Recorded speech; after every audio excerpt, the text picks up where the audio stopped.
Josué, que se posicionava em pé, em frente ao anjo de Jeová, o Senhor, e Satanás, o adversário, estava à direita ao ponto de acusá-lo. Mas o anjo do Senhor ordenou a Satanás que Jeová Gaar te repreenda, Satanás, que Jeová Tegar te repreenda, Satanás. Sim, o Senhor que escolheu Jerusalém, que te condene. Ora, este homem parece um pedaço de lenha meio queimada, recém-saída do fogo. E Josué, vestido de roupas impuras, estava diante do anjo. Então o anjo ordenou que estavam diante dele: tirai as vestes impuras de Josué, e vereis que eu tirei de ti o pecado e te vesti com roupa de grande nobreza. Aleluia! Podeis tomar os vossos assentos. Meus irmãos, nós estamos num culto nesta noite, adorando ao Senhor na beleza da tua santidade, porque grandes coisas o Senhor fez por nós e por isso estamos alegres. Aleluia! Meus irmãos, nesta noite Deus ele tem falado de uma maneira ímpar em nossos corações, começando pela leitura da palavra, também pelos louvores. O Senhor tem falado conosco, também usando o pastor Darcy, no tocante a esperar, a confiar no Senhor, entregar a Ele os nossos cuidados, os nossos caminhos, a nossa ansiedade, que Ele cuida de nós. Aleluia! Na leitura que o pastor fez, reportou muito bem a situação daquela mulher que durante 12 anos ela teve a infelicidade de ser acometida por aquela enfermidade que fazia com que proibia ela de estar no meio da multidão. A Bíblia, nos Pentateucos, ela classifica algumas enfermidades em que as pessoas eram proibidas de estar na multidão e teria que ficar reclusa numa quarentena em um lugar segregado. E dentre elas estava a tuberculose, que tornava a pessoa impura, a lepra, e também no caso daquela mulher era uma enfermidade hemorrágica que tratava-se de uma mulher, falando a grosso modo, que tinha uma menstruação que não passava e que ela então consequentemente menstruava o mês inteiro, e por esta razão ela era uma mulher impura que era proibida de estar no meio da sociedade.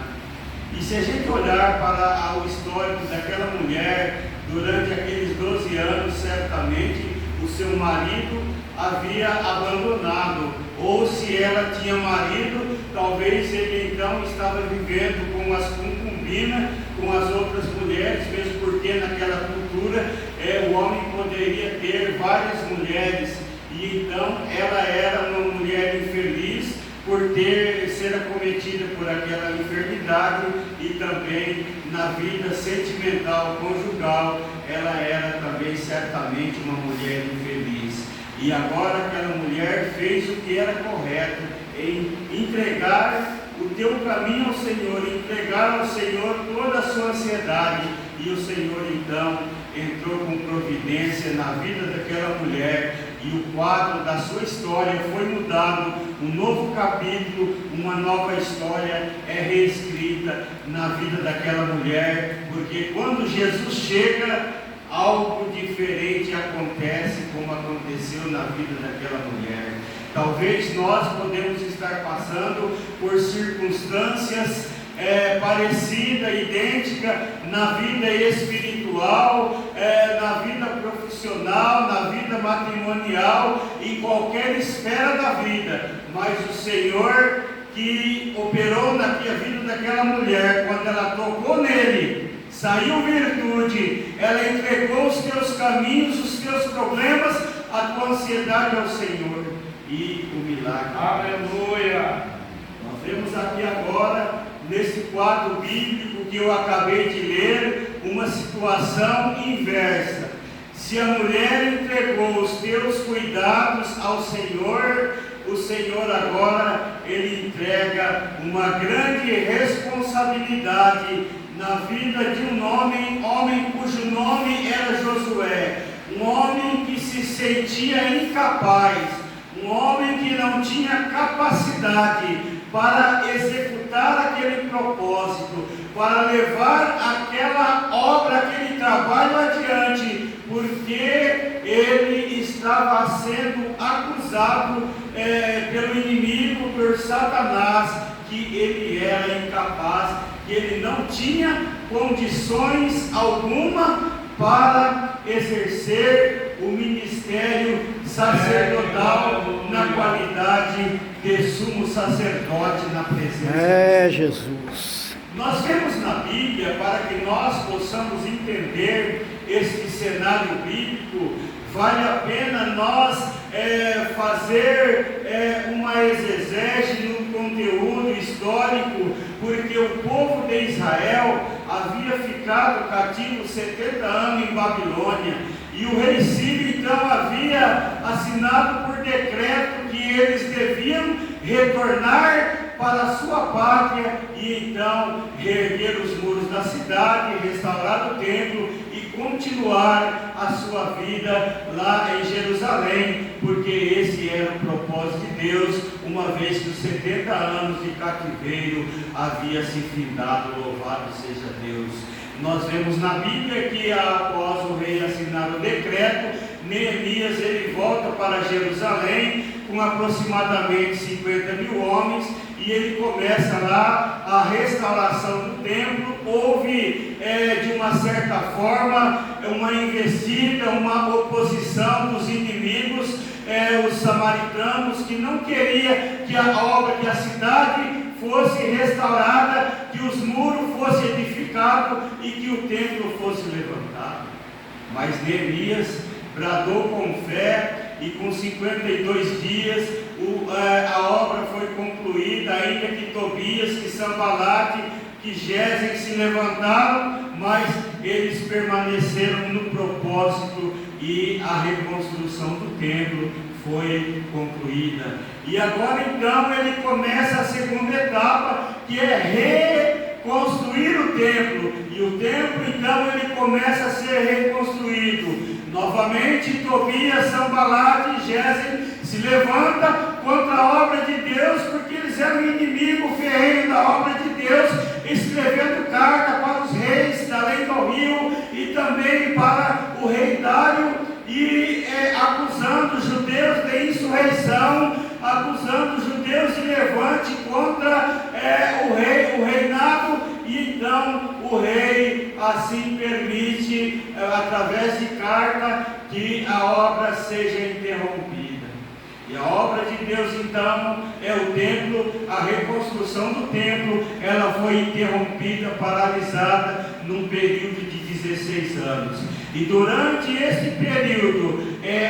aqueles que não voltaram para Jerusalém, porque havia se tornado próspero em Babilônia, e também dos outros reinados em que foram dispersos, continuaram com a sua vida, negociando e prosperando. Mas aqueles que responderam o decreto, enfrentaram a calamidade, enfrentaram a pobreza, enfrentaram o levante do inimigo. Mas Deus, Ele tinha um propósito, e muitos ali começaram a prosperar nos seus negócios, e as coisas começaram a dar certo para eles, e a obra de Deus ficou ali paralisada por quase 16 anos, o templo ali parado, o lugar de adoração estava esquecido.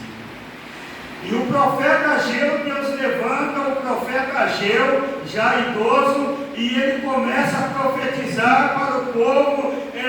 chamando o povo para o despertamento, dizendo que não era tempo deles ficar nas suas casas estucadas, as suas casas bem adornadas, enquanto a obra de Deus permanecia em ruína. E o povo então, eles começaram a se esquecer de Deus, do Deus que tirou eles lá do Egito, da história que era contada, que o Deus que abriu o mar vermelho, eles passaram em terra seca, do Deus que fizeram com que eles regressassem do cativeiro babilônico, e ali ficaram de braços cruzados, acomodados, e o templo então ficou paralisado, e Deus levanta o profeta Ageu para dizer que eles estavam colhendo muito, mas semeando muito, mas colhiam pouco, e aqueles que colhiam era como aquele que recebe dinheiro num saco furado, e o negócio não andava, nas finanças não prosperava, porque a obra de Deus estava sendo colocada em segundo plano. Aleluia. Eu abro um parênteses para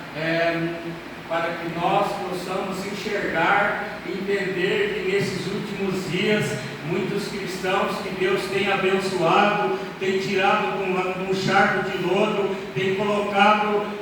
firmado os pés sobre a rocha, como disse o salmista, tem colocado na posição de príncipe, tem abençoado nos negócios, tem abençoado na vida profissional, tem abençoado na vida sentimental, matrimonial, na vida em todos os sentidos, na vida familiar, mas as pessoas têm melhorado de vida, têm esquecido de Deus, têm colocado Deus em segundo plano, já não preocupa mais em adorar, em estar adorando ao Senhor na beleza da tua santidade, não se preocupa mais em estar agradecendo a Deus por tudo que Ele fez em suas vidas, mas chegará dia, diz a Bíblia, que os homens andarão de um lado para o outro, de uma extremidade à outra, com fome, não com fome de pão, nem sede de água, mas de ouvir a palavra de Deus. As pessoas procurarão os templos, mas não encontrarão, estarão vazios, porque o Senhor, Ele virá e arrebatará a sua igreja. Esse dia está próximo, e essas pessoas que estão dormindo espiritualmente, estão dormindo o sono da negligência, como as virgens loucas que deixaram com que o azeite faltasse nas suas lâmpadas e foram surpreendidas com a vinda do noivo. Aleluia.